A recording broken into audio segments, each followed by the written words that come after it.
The blizzard howled like a living thing. Ada Kingsley pressed her back against the convenience store wall, her secondhand coat doing nothing against the brutal wind.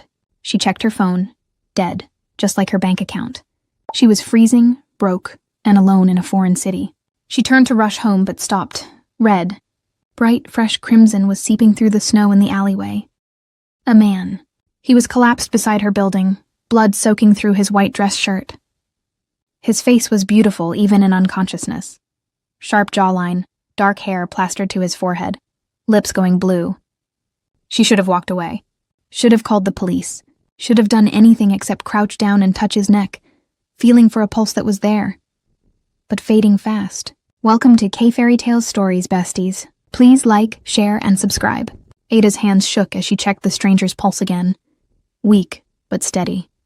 Blood soaked through his expensive shirt from a wound in his side. Not a gunshot, something sharper. Cleaner. Her tiny studio apartment was 3 floors up. No elevator. But leaving him here meant he'd freeze or bleed out before help arrived. If help even came to this neighborhood, she made a decision that would change everything. 20 minutes later, Ada had somehow dragged him inside. He was heavier than he looked, all lean muscle and dead weight. She'd stripped his coat and shirt, revealing a torso marked with scars that told violent stories. The wound in his side was deep but manageable. She'd learned basic first aid teaching English to military families back home. Her hands moved with surprising steadiness as she cleaned and bandaged the injury. He didn't wake, didn't stir, just lay on her bed breathing shallow breaths while she perched on her single chair, watching him like he might disappear. Or attack. She wasn't sure which terrified her more. His phone had fallen from his pocket during the move. Expensive locked. 17 missed calls from someone named Tae-hyun. She turned it off and shoved it in her drawer. Tomorrow she'd figure out what to do. Tonight she just needed him to survive. Ada pulled her blanket over him and settled on the floor with a pillow. Sleep came in fragments. Every sound made her jolt awake. Every shift of his body sent her heart racing. By dawn she was exhausted and terrified, and starting to question every choice that led to this moment. That's when he woke up. His eyes opened, dark, dangerous, immediately alert despite the blood loss. He assessed the room in seconds. The cramped space, the secondhand furniture. Her curled on the floor watching him with wide eyes. Who are you? His Korean was smooth, educated, nothing like the street dialect she'd been learning from her students. Ada, I found you in the alley. You were bleeding. Her Korean was rougher, accented, but functional. He sat up too fast and immediately regretted it. Pain flashed across his features before he controlled it. His hand went to his side, finding the bandage. You did this? You were dying. I couldn't just leave you. Something shifted in his expression. Surprise, maybe, or calculation. Where's my phone? I turned it off. You had 17 missed calls. I need it now. Not a request, a command delivered with absolute authority. Ada retrieved the phone from her drawer and handed it over. Their fingers brushed. Electricity shot through her at the contact. His eyes snapped to hers, held. Something passed between them that had nothing to do with gratitude and everything to do with recognition. Like their souls had been waiting for this moment. He looked away first, powered on the phone. Made a call speaking rapid Korean she couldn't follow. When he hung up, his attention returned to her. Really looked at her this time. Taking in her natural hair pulled back in a bun. Her brown skin, her curves visible even in oversized pajamas. The way she held herself. Careful, guarded, beautiful in a way that had nothing to do with makeup or effort. My people are coming, he said. You should leave, go somewhere public. Don't come back for 3 hours. This is my apartment. I know. And now it's compromised because you helped me. So you need to leave before they arrive and ask questions you can't answer. Who are you? His smile was sharp, dangerous. Someone you should have left in the snow. But he didn't look away. Didn't dismiss her. Instead, his gaze traveled over her face like he was memorizing every detail.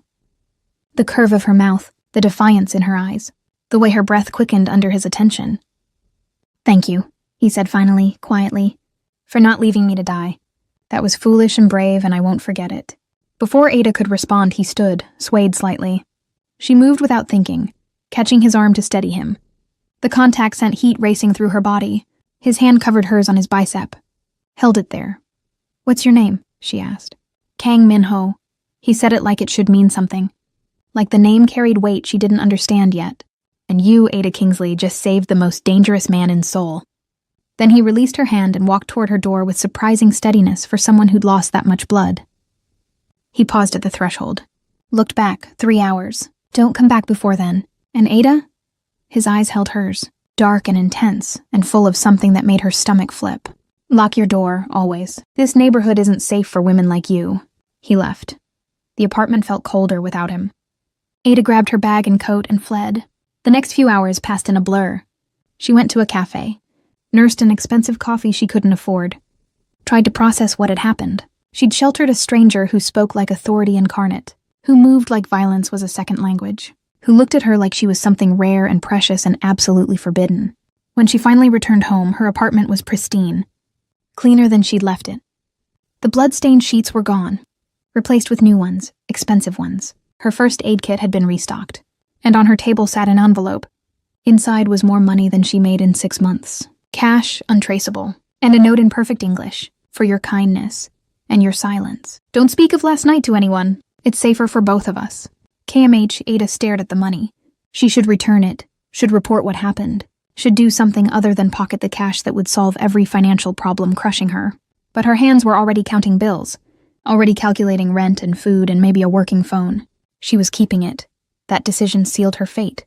The following week, Ada tried to forget Kang Min-ho, tried to focus on teaching English to businessmen who never quite looked at her face, tried to ignore the memory of his hands on hers, his voice, the way he'd looked at her like she mattered. She failed spectacularly. He appeared everywhere she didn't expect him. At the convenience store where she bought cheap meals, in the cafe where she graded papers, standing outside her apartment building in the rain like he had every right to be there. "You're following me," she said the third time she spotted him. Direct, confrontational. Her mother had raised her to never back down even when she should. "I'm ensuring you're safe." He stood under an umbrella looking infuriatingly dry while rain soaked her coat. "Why?" "Because you helped me. That makes you my responsibility. I don't need a bodyguard." "No. You need someone to explain that the men who hurt me know about you now. Know you treated my wound. Know where you live." He stepped closer. "So either accept my protection or leave Seoul. Those are your only options." Fury ignited in her chest. "You don't get to dictate my life. I'm trying to keep you alive." His voice rose slightly, the first crack in his control. "The people who want me dead won't hesitate to hurt you to get to me. Do you understand what that means? What they'll do to you?" The words hung between them. Rain fell harder. They stood on the street in the downpour staring at each other. Ada should have been terrified, should have run. Instead, she found herself stepping closer. "Then tell me who you are." "Really?" Minho's jaw clenched. Water dripped from his hair. His expensive suit was ruined, and he looked at her like she was the only thing in the world that mattered. "I run the King family business. Legitimate operations and less legitimate ones. I have enemies, many enemies, and now they think you're important to me." "Am I?" The question escaped before she could stop it. Vulnerable Rob. His eyes darkened. "You saved my life. That makes you important." "That's not what I'm asking." He moved so fast she didn't see it coming. One moment they were separated by rain and air. The next his hand cupped her face, gentle despite the calluses. Despite the violence he was clearly capable of. "Yes," he said quietly, fiercely. "You're important. You've been important since the moment I woke up and saw you watching over me like I was worth saving. So yes, Ada Kingsley, you matter. And that terrifies me more than any enemy ever could." Then he released her and walked away, leaving her standing in the rain with her heart hammering and her world tilting sideways. By the end of the week, Minho's protection became impossible to ignore. A new lock appeared on her door, security cameras in her building's hallway, a phone delivered to her apartment with one number programmed. His, and everywhere she went, shadows followed. His men, keeping watch, keeping her safe.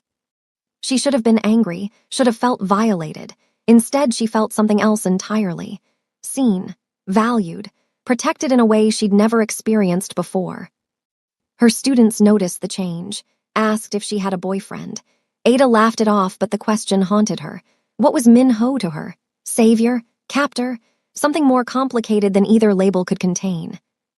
That evening, she called the number he'd given her. "Ada," he answered on the first ring, his voice warm, almost relieved. "Are you all right?" "I'm fine, I wanted to thank you for the security and the phone."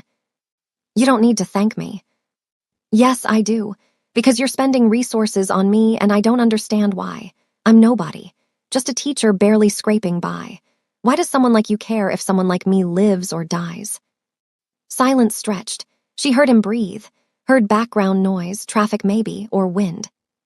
Because when I woke up in your apartment, he said finally, you were sleeping on the floor. You'd given me your bed, your blanket, everything you had. And I realized I'd never met someone who gave like that, who helped without expecting anything in return. That's rare in my world. That's precious. Ada's throat tightened. I'm not special. You are to me. The words settled over her like a physical touch. She closed her eyes, gripped the phone tighter. Min-ho, I don't know how to do this. Whatever this is, I don't belong in your world. Then I'll come to yours. What? Have dinner with me. Tomorrow. Somewhere normal. Somewhere you choose. Let me prove I'm more than just the dangerous man who disrupted your life. She should say no. Should maintain distance. Should protect herself from the inevitable heartbreak of wanting someone completely wrong for her. Okay, she whispered. Tomorrow. His exhale was audible. Tomorrow. The following evening, Ada chose a small restaurant in Itaewon. Crowded, public, safe. She wore her nicest dress, did her makeup, told herself this wasn't a date, just dinner with someone who'd become unavoidable in her life. Min-ho arrived exactly on time wearing casual clothes that probably cost more than her monthly salary. He looked younger without the suit, more human, devastating in the way that made her stomach flip. You're beautiful, he said before she could speak. Simple, direct, like it was just fact. Heat flooded her face. You clean up nice yourself. They sat, ordered, talked about nothing and everything. He asked about her teaching, her students, why she came to Seoul. She asked about his family business, the legitimate parts, how he ended up running an empire before 35. My father died when I was 22, Min-ho said quietly. Heart attack during a business dinner. I inherited everything. The companies, the obligations, the enemies. I didn't have a choice about becoming who I am. Everyone has choices. Not in my world. In my world, weakness gets you killed. Hesitation gets you killed. Showing mercy gets you killed. His eyes found hers. Until you showed mercy and somehow I'm still alive. Maybe mercy is stronger than you think. Maybe you're stronger than you think. The restaurant noise faded. They were close across the small table, close enough that she could see gold flecks in his dark eyes, close enough to smell his cologne, close enough that when he reached across and took her hand, the touch sent electricity racing up her arm. I want to court you properly, he said. Take you to dinner, learn everything about you, make you smile, but I need you to understand what that means. Being with me is dangerous. My enemies will target you. My family will judge you. The media will tear you apart. And I can't promise you safety even with all my power. Then why ask? Because I'm selfish. Because I want you anyway. Because from the moment I woke up and saw you, something changed. Something I can't explain or control or make logical sense of. His thumb stroked across her knuckles. Say yes, Ada. Let me try to deserve you. She looked at their joined hands. His scarred and dangerous. Her small and soft and trembling. This was insane. He was right about all of it. The danger. The impossibility. The absolute certainty that this would end in heartbreak. Yes, she heard herself say. Court me, try to deserve me, but Min-ho. She met his eyes. I'm not delicate. I'm not some fragile thing that needs constant protecting. I'm strong. I've survived my own battles. So if we do this, treat me like a partner, not a possession. His smile was slow, devastating, full of promise. Deal. They stayed until the restaurant closed, talked until their voices were hoarse. He walked her home with his hand at the small of her back, protective but not controlling, present but not overwhelming. At her door, he didn't kiss her, just cupped her face with both hands and looked at her like she was art, like she was precious, like she was everything. Sleep well, Ada Kingsley, he murmured. Dream of me. Then he was gone, and she was left standing in her doorway with her heart racing and her resolve crumbling. The next morning brought flowers, an entire bouquet delivered to her school, expensive, beautiful, with a note that simply said, thinking of you. Her students giggled. Her co-teachers raised eyebrows. Ada tried to hide her smile and failed completely. By afternoon, another gift arrived. Coat, high quality, warm, perfect for Seoul's winter. The note read, so you never freeze again. By evening, she was expecting something. Instead, Minho himself appeared at her apartment with takeout and a shy smile that didn't match his dangerous reputation. "I'm wooing you," he explained. "Is it working?" "Maybe," Ada said, fighting her grin. "Come in." They ate on her floor because she only had one chair, laughed about nothing, talked about everything, and when he left that night, he kissed her forehead, gentle, reverent, like she was something holy. Ada touched the spot after he'd gone. Her skin still tingled, her heart still raced, and she knew with absolute certainty that she was falling for Kang Minho. The danger came on a Tuesday. Ada was leaving school when a black van pulled up. Men poured out, grabbed her before she could scream. A cloth covered her face. Chemical smell, chloroform maybe. The world went fuzzy then black. She woke in a warehouse, concrete floor, dim lighting, her hands zip-tied behind her back. Fear crashed through her, but she forced it down, forced herself to breathe, to think, to survive. A man entered, older, scarred, smiling in a way that made her skin crawl. "Miss Kingsley," he said in accented English. "Welcome. I'm sorry about the rough handling, but we needed to get Kang Minho's attention. And you, my dear, are the perfect bait." Terror locked her throat, but she forced words out. "He'll kill you for this." "He'll try, and while he's distracted trying to save you, my men will put bullets in his skull." The man crouched in front of her. "Nothing personal, just business. You were simply unlucky enough to matter to a man who's made many enemies." He stood, left her alone in the cold warehouse. Ada tested the zip ties. Too tight. She looked for anything sharp, nothing within reach. So she did the only thing she could. She prayed that Minho was as dangerous as everyone said, that he'd come for her, that love was stronger than violence. Hours crawled past, then she heard it. Gunfire, shouting, the sound of men dying. The warehouse door exploded inward. Minho entered like an avenging angel.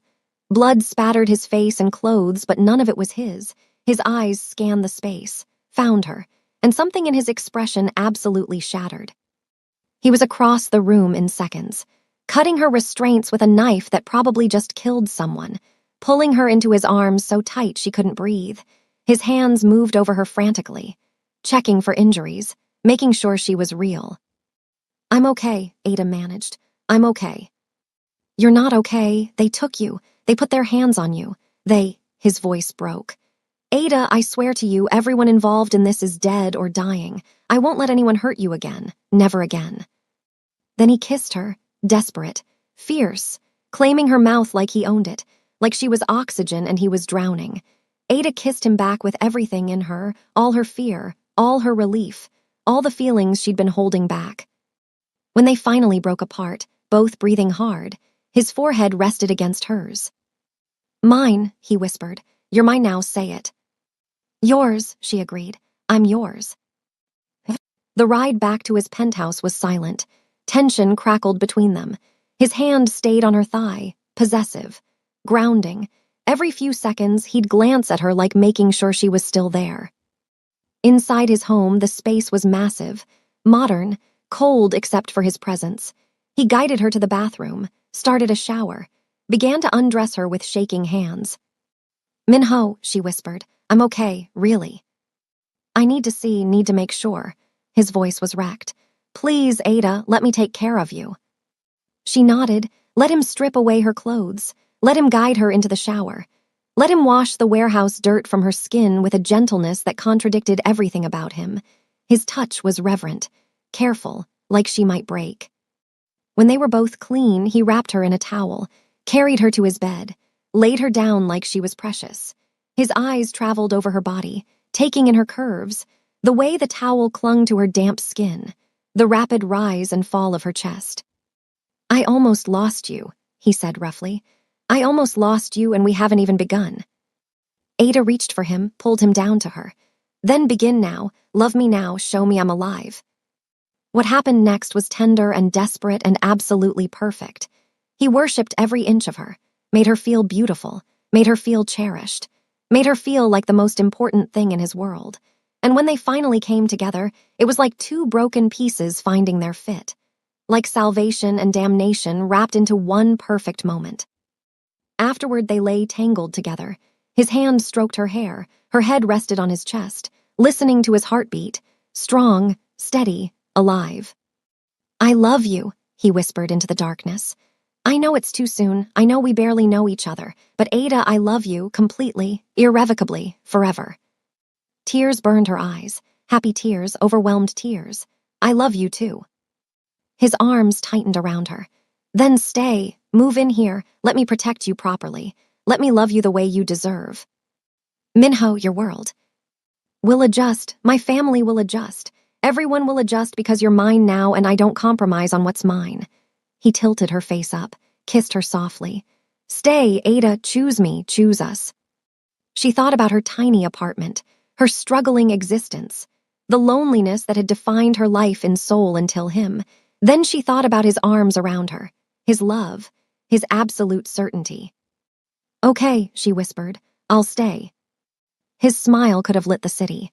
"Thank you for choosing me, for saving me, for loving me despite everything I am." "Because of everything you are," she corrected. They fell asleep wrapped in each other, safe, loved, home. The morning sun painted Minho's bedroom in shades of gold. Ada woke to find him watching her, his hand tracing patterns on her bare shoulder, his expression soft in a way she suspected few people ever witnessed. "Good morning," she murmured, voice still rough with sleep. "Perfect morning," he kissed her forehead. "I've been lying here trying to figure out how I got this lucky. By getting stabbed and collapsing in my alley, apparently." His laugh was warm, rich. "Best decision I never made." Then his expression turned serious. "Ada, about yesterday, the kidnapping, I need to explain something about my world, about what being with me actually means." She sat up, clutched the sheet to her chest. "Tell me." "The Kang family controls most of Seoul's underground economy. Shipping, real estate, information networks. My grandfather built it from nothing, my father expanded it, and I inherited all of it at 22 when he died." Minho's jaw clenched. "I've tried to go legitimate, tried to transition us into legal operations, but there are people, rivals, enemies who profit from chaos, who want me dead so they can take what's mine. Like the man who took me. Lee Sangwoo, head of the Lee Syndicate. We've been at war for 5 years. Yesterday was his move. He failed, but there will be others." Fear tried to claw up her throat, but Ada pushed it down. "Then we prepare for them, together." "You don't understand what you're agreeing to, being my woman, my partner. It means danger. It means scrutiny. It means people will judge you, threaten you, try to use you against me." His hand cupped her face. "I want you more than I've ever wanted anything, but I won't trap you if you want to leave. If this is too much, I'll let you go. I'll protect you from a distance. I'll make sure you're safe even if it kills me." Ada looked at this powerful man offering her freedom when she knew it would destroy him. Looked at the vulnerability in his eyes, the fear that she'd choose safety over love, and she made her choice. "I'm not leaving, not now, not ever. Whatever comes, we face it together." She kissed him softly. "You don't get to protect me from yourself. Minho, I choose you, all of you, the danger included." Relief crashed across his features. He pulled her close, held her like she might disappear. "Thank you, God, thank you." They stayed in bed until noon, talked about logistics, her moving in, her job, how to navigate his family. His mother would be difficult. His younger sister would either love or hate her. His business partners would test her. But none of it mattered as much as the feeling of his arms around her, the certainty in his voice when he called her his. By evening, Minho had sent people to pack her apartment. Everything she owned fit in 4 boxes, her entire life reduced to so little.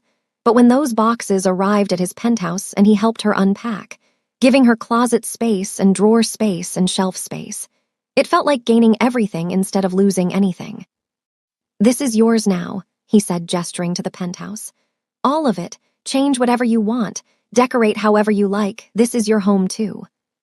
Ada looked around the massive space, cold and modern and expensive. "It needs warmth." "Then warm it, make it ours." Over the following weeks, Ada transformed the penthouse. Plants appeared on surfaces. Art went up on walls. Colors invaded the monochrome palette. Minho watched every change with fascination, like he'd never considered that spaces could feel lived in. that homes could be more than just places to sleep. "You're making it beautiful," he said one evening, finding her arranging flowers in the kitchen. "I'm making it ours," she turned to him. "Your space was designed to intimidate, to keep people at a distance, but you don't need that with me, so I'm bringing warmth back." He crossed to her, pulled her into his arms. "You've brought warmth back to everything, not just the apartment, me. I didn't realize how cold I'd become until you." Their kiss was interrupted by his phone. He answered with clear irritation, listened. His expression hardened. When he hung up, tension radiated from every line of his body. "What's wrong?" "My mother wants to meet you, tomorrow, lunch at the family estate." He ran a hand through his hair. "This won't be pleasant. She had someone else picked out for me. A match she arranged. Finding out I'm with someone she didn't choose. Someone who isn't Korean. It's going to be difficult." "I can handle difficult." "I know you can, but I want you prepared. My mother is traditional, exacting. She'll look for weaknesses. She'll test you. She'll try to find reasons you're not suitable. And Ada." He cupped her face. "None of what she says will be true. You're perfect for me, for this family, for this life. Don't let her make you doubt that." The next day arrived too quickly. Ada dressed carefully, conservative but stylish. Her natural hair styled perfectly, makeup subtle. She looked at herself in the mirror and saw a woman ready for battle. Minho appeared behind her, hands on her shoulders. "You're beautiful, remember that, no matter what she says." The family estate was massive. Traditional Korean architecture mixed with modern security, guards at every entrance, cameras everywhere. The wealth on display was staggering. This wasn't just rich. This was dynasty rich, generational power made visible. Minho's mother waited in a formal sitting room. She was elegant, cold, her hanbok perfectly pressed, her hair styled with precision. She looked at Ada like examining a particularly disappointing purchase. "So this is her," she said in Korean, not bothering with English, making Ada work for it. "Mother, this is Ada Kingsley, my girlfriend, the woman I intend to marry." Minho's Korean was formal, respectful but firm. His mother's eyes widened fractionally. The only sign of surprise. "Mary, how presumptuous. You've known her what, 2 months?" "Long enough to know she's the one." "She's not Korean." "I'm aware." "She has no family connections, no useful alliances." "She has me, that's enough." His mother turned her attention to Ada, switched to perfect English. "Tell me, Miss Kingsley, what exactly do you bring to this family besides being a foreign curiosity?" The insult landed, but Ada refused to flinch. "I bring love, loyalty, and the ability to make your son happy, which, judging by how you're treating him right now, isn't something you prioritize." The room went silent.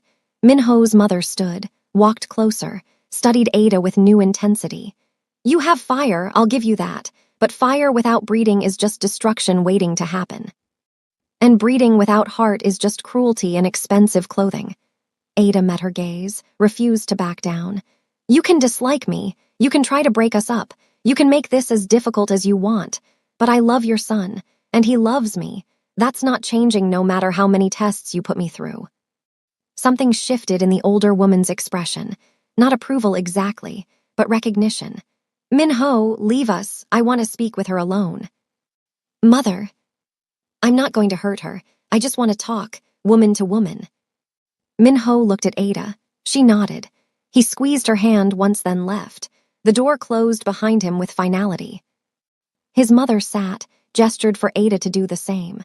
"My son's father was murdered. Did he tell you that?" Ada's blood went cold. "He said heart attack." "That's what the official report says, but I was there. I saw the poison in his wine, watched him convulse, held him while he died." The older woman's voice was steady, but her hands shook slightly. "The man responsible was a business rival, someone my husband trusted, someone who sat at our table and smiled while planning murder." "I'm sorry." "Don't be sorry, be aware. This family has enemies. Real ones who kill, who destroy, who won't hesitate to hurt anyone my son loves. And you, Miss Kingsley, you're visible, vulnerable, a perfect target." She leaned forward. "I'm not rejecting you because you're not Korean. I'm warning you because you don't understand what you've signed up for. My son is powerful, but that power comes with a price. People close to him die. It's not a possibility, it's a pattern." Then I'll break the pattern. How? By loving him enough. That's naive. By being strong enough, smart enough, fierce enough to survive. Ada's voice hardened. I'm not some delicate flower. I grew up fighting for everything I have. I came to a foreign country alone. I survived poverty and loneliness and every obstacle thrown at me. Your son's enemies don't scare me more than my own struggles already have. His mother studied her for a long moment. Then something remarkable happened. She smiled, small, genuine. Perhaps I was wrong about you. Perhaps you do have what it takes. She stood. I won't make this easy. I still have concerns, but I won't actively oppose you either. Prove to me you can survive this world. Prove you won't get my son killed trying to protect you. Do that and you'll have my blessing. I will. We'll see. She moved toward the door, paused. He loves you more than I've ever seen him love anything. That's dangerous for him. Love makes men weak, makes them vulnerable, makes them stupid. Don't let his love for you be what destroys him. Then she was gone, leaving Ada alone in the formal room with her heart racing and her resolve strengthening. Minho found her minutes later. Are you okay? What did she say? She warned me, tested me, then gave me provisional approval. Provisional? I have to prove I can survive your world, prove I won't get you killed. Ada stood, moved into his arms. So that's what I'll do. His hold tightened. You don't have to prove anything, not to her, not to anyone. Yes, I do, because she's right. I'm a liability right now. I don't know your world, don't understand the threats, don't have the skills to protect myself. She pulled back, looked up at him. Teach me how to move in your world, how to defend myself, how to be a partner instead of a weakness. Pride flickered in his eyes. Okay, we start tomorrow. The training began at dawn. Minho's security chief was a former Special Forces operative named T. Hyun. Serious, professional. He looked at Ada like she was a problem to solve. She needs everything, Minho told him. Self-defense, weapons, situational awareness, threat assessment. I want her dangerous. T. Hyun nodded. This won't be easy. I don't want easy, Ada said. I want effective. What followed were the most brutal months of her life. Every morning before teaching, she trained, hand-to-hand combat, weapons handling, escape techniques, how to read a room for threats, how to identify exits, how to stay alive when everything went wrong.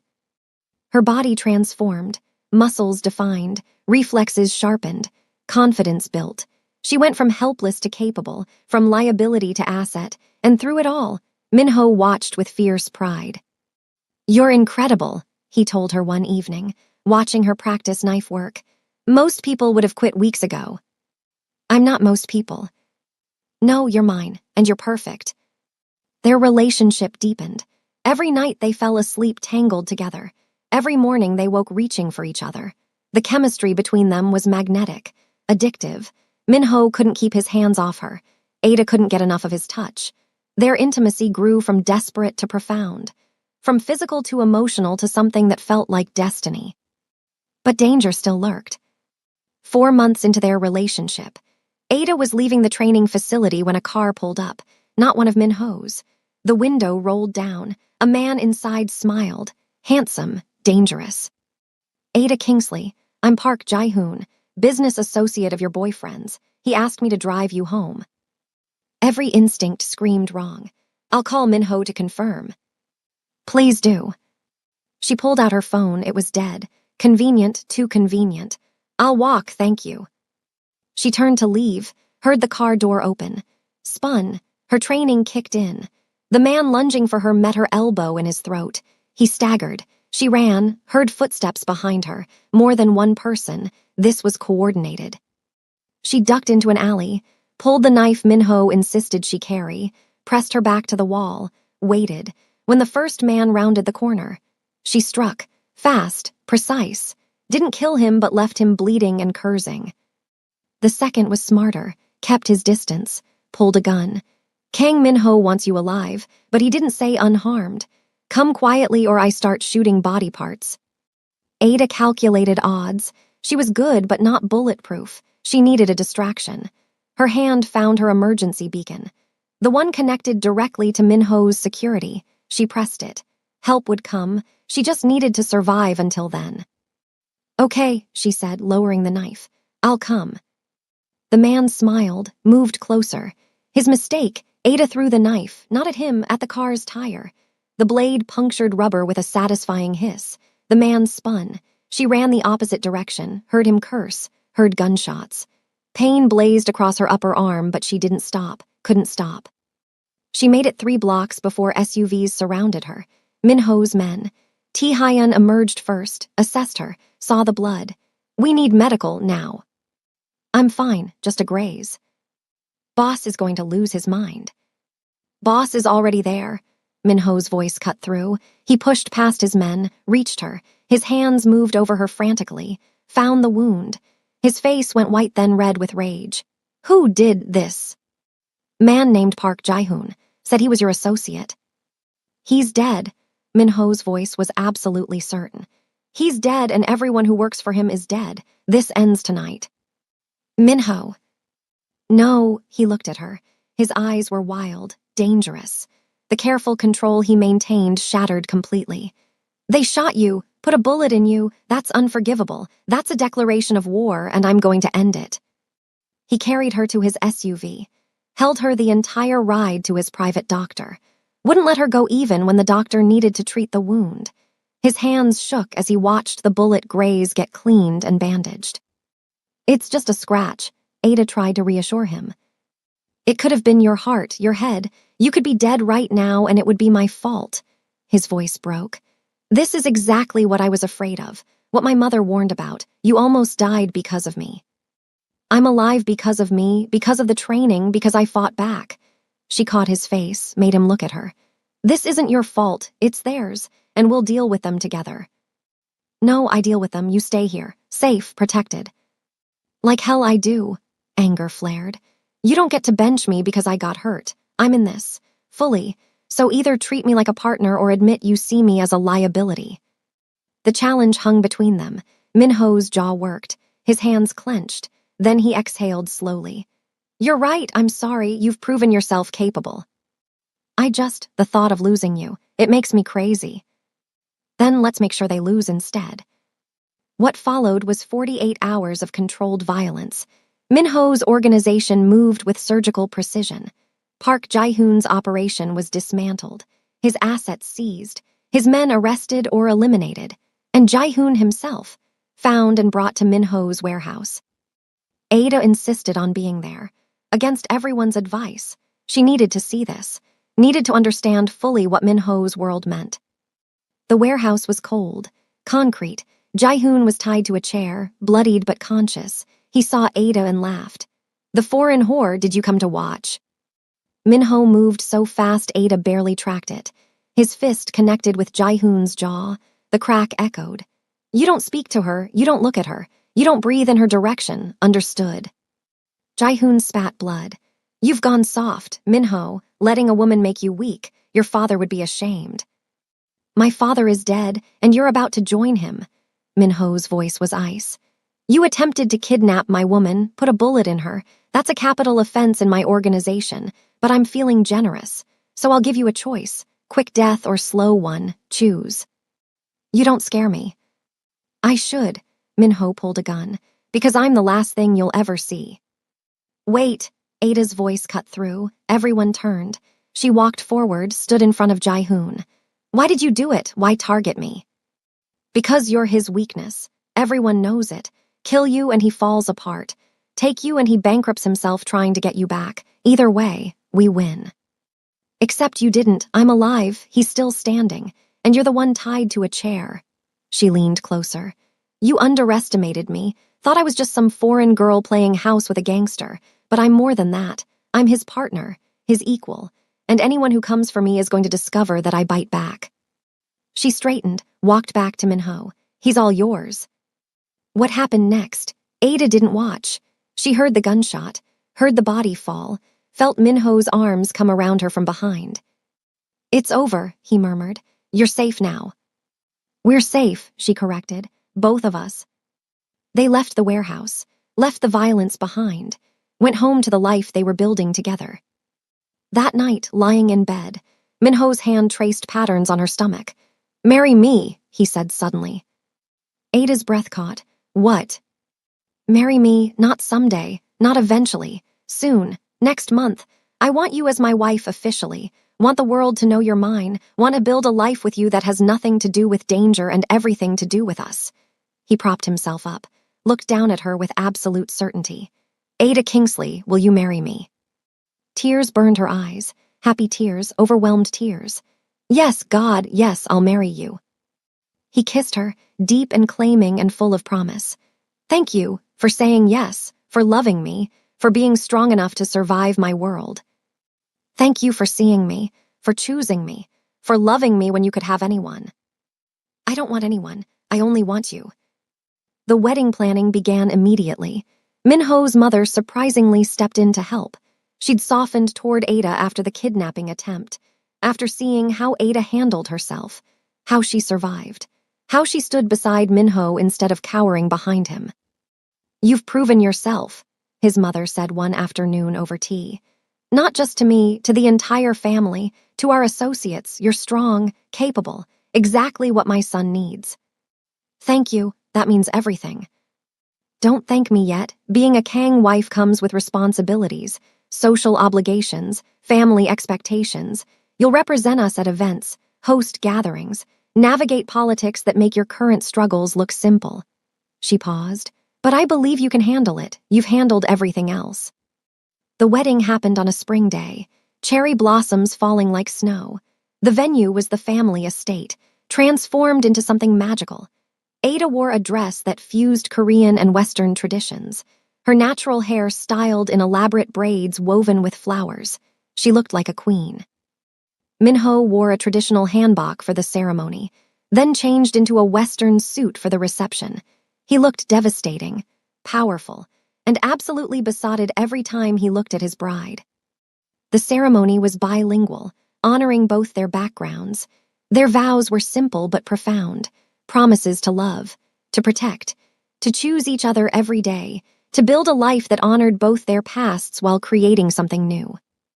When Minho kissed her as his wife, the crowd erupted, cheers and applause. Ada felt happiness so complete it was almost painful. This man, this impossible, dangerous, beautiful man was hers, forever. The reception lasted until dawn, dancing and drinking and celebration. Minho barely left her side, his hand constantly at her waist, his eyes tracking her every move, possessive and proud and absolutely in love.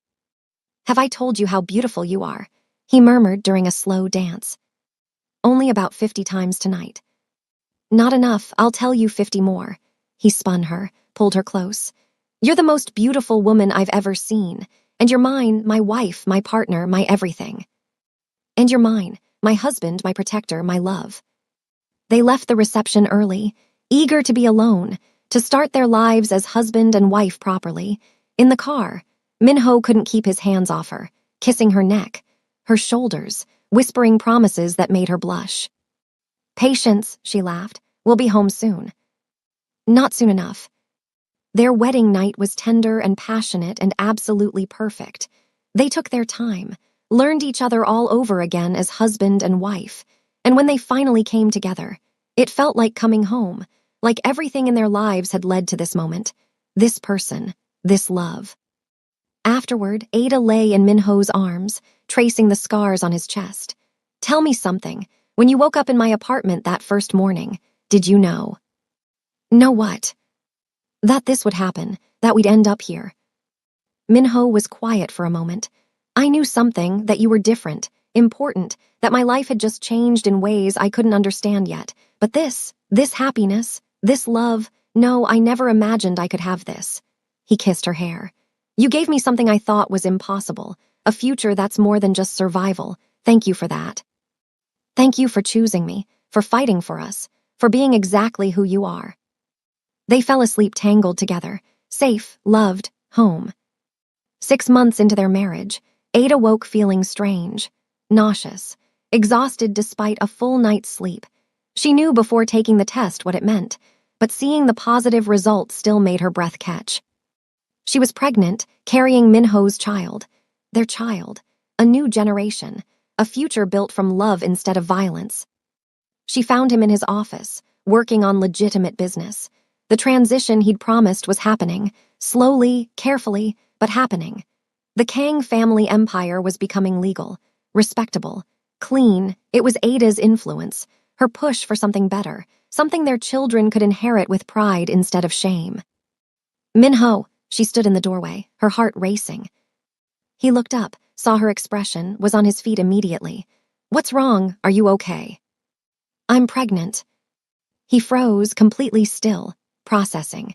Then he was across the room, pulling her into his arms, lifting her off her feet, spinning her until she laughed. "We're having a baby," he said, voice thick with emotion. "A baby, our baby, Ada, God, I love you so much." "I love you too." He set her down gently. His hands moved to her still flat stomach, wonder on his face. "There's a person in there, our person, half you, half me, perfect." "I'm scared," she admitted. "This world, your enemies, everything we've been through. Is it safe to bring a child into this?" "I'll make it safe, I swear to you. Our child will grow up protected, loved, with every advantage I can provide. And they'll have you as a mother, which means they'll be strong, fierce, capable of anything." He kissed her softly. "We're going to be okay, all three of us." The pregnancy was smooth. Min-ho was impossible, hovering, overprotective, treating Ada like she was made of glass. She tolerated it mostly because she found it endearing. This powerful, dangerous man reduced to anxious, expectant father. His mother was thrilled, finally warming to Ada completely. "A grandchild, thank God, I thought I'd die before seeing one." She fussed over Ada constantly, made sure she ate properly, rested enough, had the best doctors. The nursery was prepared months in advance, gender neutral because they wanted to be surprised, yellow and white, soft and warm. Everything a baby could need, and quite a bit they probably wouldn't. "You've bought enough clothes for quintuplets," Ada said, sorting through the mountain of baby things. "I want options. This is excessive." "Nothing is excessive for our child." Labor started on a Tuesday evening. Ada's water broke while they were having dinner. Min-ho went into full crisis mode, called the doctor, called his mother, called every security person on his payroll, had them mobilized in minutes. "It's just labor," Ada said through a contraction. "People do this every day." "You're not people, you're you, and I'm terrified." The birth was long, difficult, but worth every moment. When their daughter finally arrived, screaming her displeasure at the world, Ada cried, Min-ho cried, even the doctor looked a bit emotional. "She's perfect," Min-ho whispered, holding his daughter for the first time. "Absolutely perfect, look at her. Ada, we made this beautiful perfect person." Their daughter had Ada's skin tone, Min-ho's eyes, a head full of dark hair. She was beautiful, healthy, absolutely perfect. They named her Hana, meaning one, first, because she was the first of their forever, the beginning of their family. Min-ho was a natural father, surprising everyone including himself. He changed diapers, did night feedings, sang Korean lullabies in the middle of the night, was wrapped completely around his daughter's tiny finger from day one. "I never knew I could love someone this much," he said one evening, watching Hana sleep in her crib. "I love you more than life, but this is different. She's part of both of us, the best parts." "We did good," Ada agreed, leaning against him. "We did perfect." A year after Hana's birth, Min-ho threw a massive party, celebrating her first birthday, celebrating their family, celebrating the life they'd built from impossible circumstances. The guest list was staggering. Family, friends, business associates from both legal and formerly illegal enterprises. Even Ada's family flew in from America, her parents meeting their granddaughter for the first time. "You've built something beautiful," Ada's mother said, looking around at the party, at the massive estate, at Min-ho holding Hana with absolute adoration. "I was worried when you told me you were involved with him, but seeing this, seeing how he loves you, how he provides for you, I'm just grateful. He's a good man, despite everything. He's good to me, to Hana, that's all that matters." "That's everything that matters." The party lasted all day. Hana was delighted by all the attention, all the presents, all the people celebrating her. She laughed and played, and when she got tired, rested against her father's chest, safe, loved, absolutely secure. That evening, after everyone had left, after Hana was asleep, Minho and Ada stood on their terrace, looking out at Seoul, the city that had brought them together, that had tested them, that had ultimately given them everything. "Do you regret it?" Minho asked. "Saving me that night, everything that came after?" "Never, not for a second." Ada turned in his arms. "You're the best thing that ever happened to me. You and Hana, this life. I wouldn't change any of it. Even the danger, the kidnapping, the violence. Even that, because it proved we're strong enough to survive anything, together." He kissed her, soft and deep and full of promise. "I love you more every day. I didn't think that was possible, but it is. Every morning I wake up and love you more than yesterday. I love you too, my dangerous man, my protector, my husband, my love." They stood like that for a long time, holding each other, watching the city, grateful for every impossible moment that led them here, to this life, this love, this family. Inside, Hana slept peacefully, dreaming whatever Bobby's dream, safe in the knowledge that she was loved beyond measure, protected by a father who would burn the world down to keep her safe, nurtured by a mother who'd proven she could survive anything. The future stretched ahead, full of possibility, full of challenges, full of love that had been forged in fire and emerged stronger for it. Minho and Ada had started with nothing except a freezing night and a choice to help a stranger. They'd built everything else. A love that conquered danger, a family that defied the odds, a life that proved sometimes the most impossible things were the most worth fighting for. And as they stood together under the Seoul stars, they knew with absolute certainty that whatever came next, they would face it the same way they'd faced everything else. Together, forever, unbreakable,